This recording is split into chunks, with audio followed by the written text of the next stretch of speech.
திருமாங்கல்யம் சின்னஞ்சிறு கிளிய சீரியல்ல ஒரு குட்டி ப்ரோமோ வந்திருக்குது. என்ன நடக்க போகுதுன்னு பார்க்கலாம். வாங்க வீடியோக்குள்ள போகலாம். கஜேந்திரன் கிருபாவுக்கு ஃபோன் பண்ணி, என்ன கிருபா, சென்னையிலேயே ரொம்ப பெரிய ஆளுன்னு சொல்றாங்க. ஆனா நான் சொன்ன வேலையை நீ முடிக்காம இருக்கியே, கையாலாகாத உன்கிட்ட போய் ஒரு வேலையை கொடுத்தேன் பாரு, என்ன சொல்லணும் அப்படின்னு கஜேந்திரன் கிருபாவை தூண்டி விடுற மாதிரி பேசுறாங்க.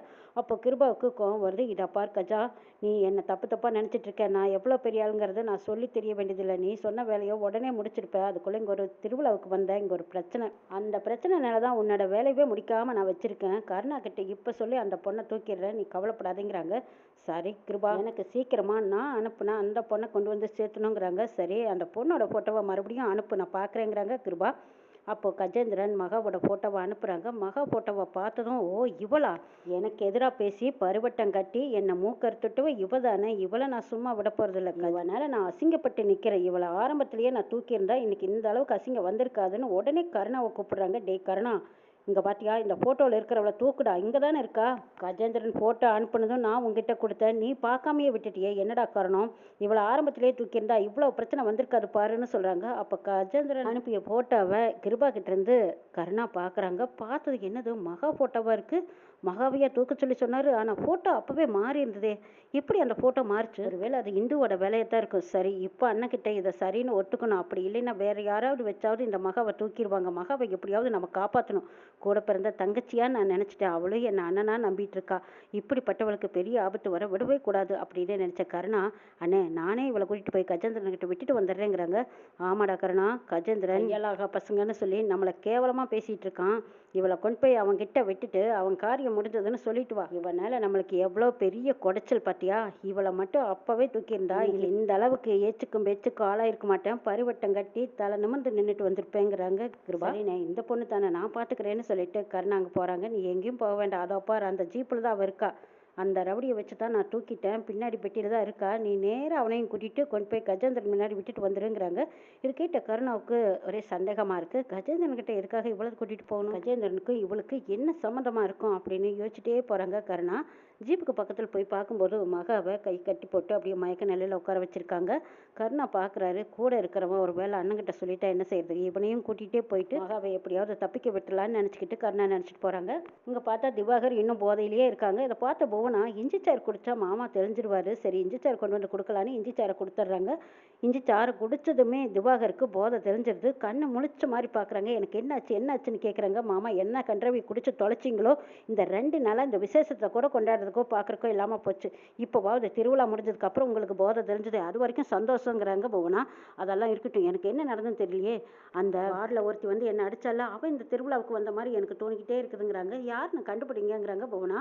அப்போ திரும்பி பார்க்குறாங்க, அங்கே திவ்யா தான் நின்றுட்டு இருக்காங்க. திவ்யாவை பார்த்தோம், அதோ அவதான் அப்படின்னு சொல்லிட்டு திவாகர் ஒரு ஆளை வச்சு எப்படியாவது திவ்யாவை இழுத்துட்டு வரணுமே, என்ன செய்யலான்னு சொல்லி ஒரு அம்மாவை கூப்பிட்டு, இதை பாருமா, அந்த அம்மா கிட்ட இருக்கிற ஃபோனை வாங்கிட்டு வந்து இப்படி தலை மறைஞ்சிக்கோங்க, அந்த பக்கமாக அவள் தேடிக்கிட்டு வருவா, அப்போ நான் ஒரு கை பார்த்துட்றேன் அப்படிங்கிறாங்க. அதே மாதிரி அந்த அம்மாவும், ஏமா ஃபோனை கொஞ்சம் கொடுக்குறீங்களா, நான் என் புருஷன்கிட்ட பேசிட்டு தரேங்கிறாங்க.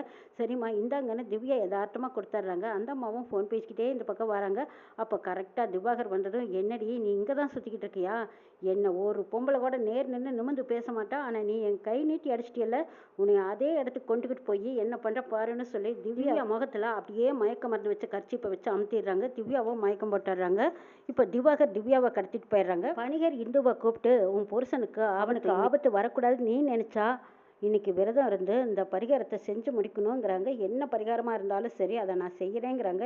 இது உன்னோட உயிருக்கே வேணாலும் விபத்தாகலாம் அப்படிங்கிறாங்க. அதெல்லாம் எதுவாக இருந்தாலும் பரவாயில்லைங்க ஐயா, நான் கருணா நல்லா இருக்கணுங்கிறக்காக என்ன வேணாலும் செய்ய தயாராக இருக்கேங்கிறாங்க.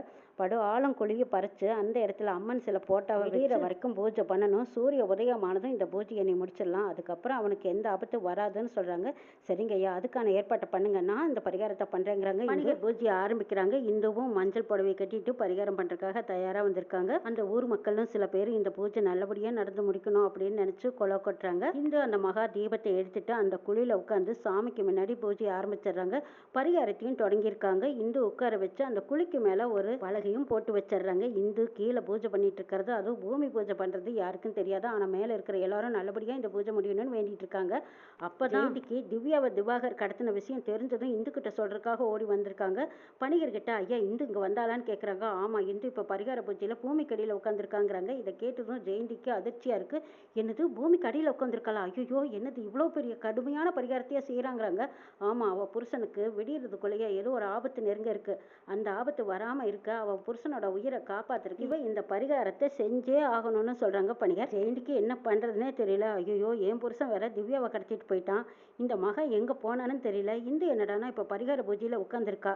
கண்டிப்பாக இந்த பரிகார பூஜையை நாம கெடுத்ததாக இருக்கக்கூடாது. இது நல்லபடியாக நடந்து முடியட்டுன்னு நினச்ச என்ன செய்யலான்னு யோசிக்கிறாங்க. கருணாவுக்கு ஃபோன் பண்ணுறாங்க. ஃபோன் அடிச்சுட்டே இருக்கு, ஃபோனே எடுக்கல. வேறு வழியே இல்லை, அந்த நாகமணியோட புருஷங்கிட்ட போய் சொல்ல வேண்டியதான் அப்படின்ட்டு உடனே போய் திருவை பார்க்கறக்கு போகிறாங்க ஜெயந்தி. திரு குடும்பத்தில் தாத்தா பாட்டி கவிதா எல்லாருமே ஊருக்கு போயிட்டாங்க. இந்த பக்கம் திரு மட்டும் திவ்யாவை கூட்டிகிட்டு போகலான்ட்டு திவ்யாவுக்கு ஃபோன் பண்ணிக்கிட்டே இருக்காங்க. திவ்யாவோட ஃபோன் சுவிட்ச் ஆஃபில் இருக்குது. இந்த பக்கம் மகாவுக்கும் ஃபோன் பண்ணுறாங்க. மகாவோட ஃபோன் ரிங் ஆகிட்டே இருக்கா, ஆனால் எடுக்கவே இல்லை. அதுலேயும் சைலண்டில் போட்டு வச்சுருக்காங்க. சரி, 2 பேரும் எங்கே தான் போனாங்க? திரும்ப ஊருக்கு போகணும்னு தெரியாதா? ஐயோ, எங்கே போயிருப்பாங்கன்னு தெரியலையே அப்படின்ட்டு அங்கே தேடி தொலாகிட்டு இருக்காங்க. திரு ஜெயந்தி ஓடி வராங்க. வந்ததும் திரு கிட்ட சொல்கிறாங்க, ஐயோ சார், உங்கள் கூட வந்த திவ்யாவை என் புருஷன் கடத்திக்கிட்டு போயிட்டான். அந்த பாருக்கு கூட்டிகிட்டு போய் கட்டி வச்சு என்ன சித்திரவதை பண்ண போகிறோன்னு நீங்கள் சீக்கிரம் போய் காப்பாற்றுங்க. மகாவை கருணாவை கூட்டிகிட்டு போய்க்காரோ கஜேந்திரனா அவகிட்ட கொட்டி விடுறதுக்காக இந்த கருணா போயிருக்கான். அவன் அண்ணன் கிருபா இருக்கார் பாருங்க, அவர் கையை காலை முறிச்சு போடாமல் விட்டுட்டீங்களே சார். அவர் பண்ணினதுனால தான் இப்போ கருணா அவர் பேச்சை கேட்டுக்கிட்டு மகாவை கூட்டிகிட்டு போயிருக்கான்னு சொல்கிறாங்க. இதை கேட்டதும் திருவுக்கு தூக்கி வரப்படுது. என்னங்க சொல்கிறீங்க? கருணாவா மகாவை கூட்டிகிட்டு போயிருக்காங்கிறாங்க. அடா ஆமாங்க, கையால் அவன் தானே என்ன சொன்னாலும் நாய் வாலாட்டுற மாதிரி கிருபா சொன்னா சரி, உடனே அவன் எல்லா வேலையும் செய்வான். திருநாள இதை நம்பவே முடியல. கருணா மகாவை தங்கச்சின்னு சொல்லிட்டு இருந்தான். ஆனால் இப்படியே பண்ணுவான் அப்படின்னு சொல்லிட்டு அவங்களுக்கு சரியான கோவம் வருது.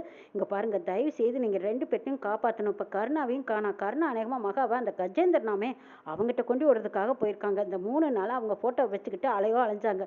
நானும் இந்தும் சேர்ந்து தான் எப்படியோ மகாவோட ஃபோட்டோவை மாற்றி வச்சோம். ஆனால் கருணாவுக்கு இப்போ எப்படியோ விஷயம் தெரிஞ்சதும் மகாவை கூட்டிகிட்டு போயிட்டான். தயவுசெய்து திவ்யாவையும் மகாவையும் காப்பாற்றுங்க சார் அப்படின்னு சொல்லி கேட்குறாங்க ஜெயந்தி. கடவுளே, நான் யாரை எப்படி காப்பாற்றுவேன்? ஏன் இப்படி 2 பேரும் ஆளுக்கு ஒரு தசையில் போனாங்க அப்படின்ட்டு திரு இப்போ திவ்யாவை காப்பாற்றுறதா மகாவை காப்பாற்றுறதா ஒன்றும் புரியல. ஆனால் ஜெயந்திக்கு அந்த பார் இருக்கிற இடம் தெரியும். அதனால் அந்த பார் இருக்கிற இடத்த சொல்லுங்கள், முதல்ல நான் போய் திவ்யாவை பார்க்குறேங்கிறாங்க. சரிங்க, நீங்கள் போய் திவ்யாவை பாருங்க. கருணா தானே கூட்டிகிட்டு போயிருக்கான், கண்டிப்பாக கொண்டு அந்த கஜேந்திரங்கிட்ட விடமாட்டாங்கிற நம்பிக்கை இருக்குது. நீங்கள் எதுக்கு முதல்ல திவ்யாவையே காப்பாற்றிடுங்க, நானும் கூட வர வாங்க அப்படின்னு சொல்லி ஜெயந்தி திரு 2 பேரும் திவ்யாவை இருக்கிற இடத்துக்கு தேடிக்கிட்டு போகிறாங்க. திரு சார், நான் ஒன்று சொல்கிறேன் கேட்டுக்கோங்க. என் புருஷன் கண்ணில் நான் பட்டுட்டேன், என்ன கொன்னே போட்டுருவான். அவனுக்கு இவ்வளோ 2 நாளாக நான் கையும் கால் வராத மாதிரி ஒரு போதை மருந்து கொடுத்து வச்சுருந்தேன். என் தங்கச்சி இஞ்சிச்சாரை கொடுத்து தெளிய வச்சுட்டான். அப்படி தெரிஞ்சதுனால தான் இப்போ திவ்யாவை கடத்திட்டு போயிருக்கான்.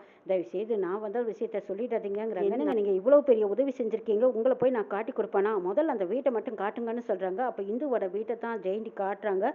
அங்கே திவாகர் திவ்யாவை கட்டி போட்டு அடின்னு அடிச்சிட்டு இருக்காங்க. அப்போ திரு போனதும் நல்லா அங்கே இருந்த ரவுடிங்களை பூரா அடிச்சு தும்சம் பண்ணி தூர அடிச்சு வீசிட்டு திவ்யாவை கட்டி போட்டிருக்காங்க. அந்த கட்டெல்லாம் அவத்து திவ்யாவை காப்பாற்றுற நேரம் பார்த்து திருவுக்கு தலை மேலே ஒரு அடி வச்சிடுறாங்க. அப்போ திரு அப்படியே மயங்கி சரிஞ்சு விழுந்துடுறாங்க. திருவையும் கட்டி போட சொல்கிறாரு திவாகர். கட்டி போட்டதுக்கப்புறம் இவங்க 2 பேர்த்தையும் ஒன்றா வச்சு கொளுத்தணும் அப்படின்ட்டு போயிடுறாங்க. அப்போ தான் ஜெயந்தி யாருக்கும் தெரியாமல், ஐயோ பாவம், இந்த மனுஷனுக்கு இப்படி வந்துருச்சு, இந்த மாதிரி ஒரு சூழ்நிலையில் நம்ம தான் காப்பாற்றணும்னு நினச்சி திருவை அவங்க வழியில் போய் எப்படியோ காப்பாற்றி விட்டுறாங்க. திரு திவ்யா 2 பேரும் உயிர் பொழைச்சு வந்துடுறாங்க. பாடம் எப்படியோ ஒரு வழியாக திவ்யாவையும் திருவையும் காப்பாற்றியாச்சு. வேற பூமிக்கடியில் உட்காந்து பூஜை பண்ணிட்டு இருக்கா. ஐயோ பாவம், விடிய ஒரு பச்சை தண்ணி கூட குடிக்காமல் உட்காந்துருக்கா. விடிய காலம் என்ன நடக்க போதோ தெரியல அப்படின்னு பயந்துட்டு இருக்காங்க ஜெயந்தி. இந்த கருணை வேற சொல்லிக்காம கொள்ளிக்காம கிருபா சொன்னார்னு சொல்லிட்டு மகாவை வேற கூட்டிகிட்டு போகிறான்.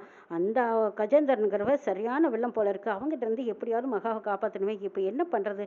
இந்த கருணை ஃபோனையும் எடுக்க மாட்டேங்கிறானே அப்படின்னு பயத்தோடவே இருந்துட்டு இருக்காங்க ஜெயந்தி. முதல்ல என் புருஷனுக்கு 1000 ரூபாய்க்கு அந்த போதை மருந்து வாங்கி வச்சுக்கணும். அப்பப்போ இப்படி ஒரு மருந்து கலந்து ஜூஸில் கொடுத்துட்டா அவன் போதையோடவே கிடப்பான். இந்த போதை தெளிருக்கு யார் காரணம்? இந்த புவனா தானே. புவனா நான் 4 தட்டுனா சரியா போயிடுன்னு நினச்சிட்டு போகிறாங்க ஜெயந்தி. மகாவை கூட்டிகிட்டு போகும்போது யோசிக்கிறாங்க, ஆமாம் திருவோட பொண்டாட்டின்னு தெரிஞ்சிருந்தோம், இந்த கஜேந்திரன் எதுக்கு இவ்வளோ கடத்திட்டு வர சொல்கிறான், ஒன்றும் புரியலையே, என்னவா இருக்கும் அப்படின்னு யோசிச்சுட்டே வராங்க. வாழ்க்கையில் என்னமோ நடக்குது. திரு இவ கழுத்துல தாலி கட்டிட்டு திவ்யாவை கல்யாணம் பண்ணிக்கிறேன்னு சொல்லிட்டு இருக்கான். மகாவும் அதுக்கு சம்மதம் சொல்லியிருக்கா. மகா ஏன் இப்படி சொல்றா, ஒன்றும் புரியலையா அப்படின்னு யோசிச்சுட்டு வராங்க. அண்ணா அப்படின்னு மகா கூப்பிடுறாங்க. என்ன மகா, என்ன கூட்டிட்டு போய் கஜேந்திரன் கிட்ட விட போறீங்களான்னு கேட்குறாங்க. இதை பாரு மகா, யாரோ எவரோ அவங்க கிட்ட கொண்டு விடணுங்கிறது என்னோட நோக்கம் கிடையாது. அண்ணன் சொன்னதை நான் பேச்சு மாறவே மாட்டேன், தட்டவும் மாட்டேன். இப்போ வேற வழி இல்லை, நான் உன்னை கூட்டிட்டு போய்தான் ஆகணுங்கிறாங்க. அவங்ககிட்ட இருந்து தான் திரு என்னை காப்பாத்தினாரு, தாலியை கட்டி என்னை கூட்டிட்டு வந்தாரு.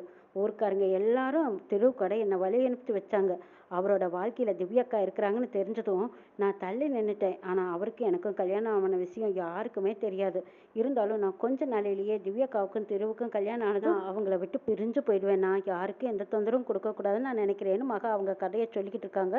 அந்த கதையை கேட்டதும் அப்படியே திருவுக்கு என்ன பண்ணுறதுனே தெரியல. கை காலெல்லாம் ஒரு நடுக்க எடுத்துருச்சு. இதில் ஒரு லாரி வருது. அந்த லாரிக்குள்ளே அவங்க வண்டி தடுமாறி விட்டுறாங்க. அடித்த வேகத்தில் மகாவுக்கு தலையில் படும் காயமாயிருது.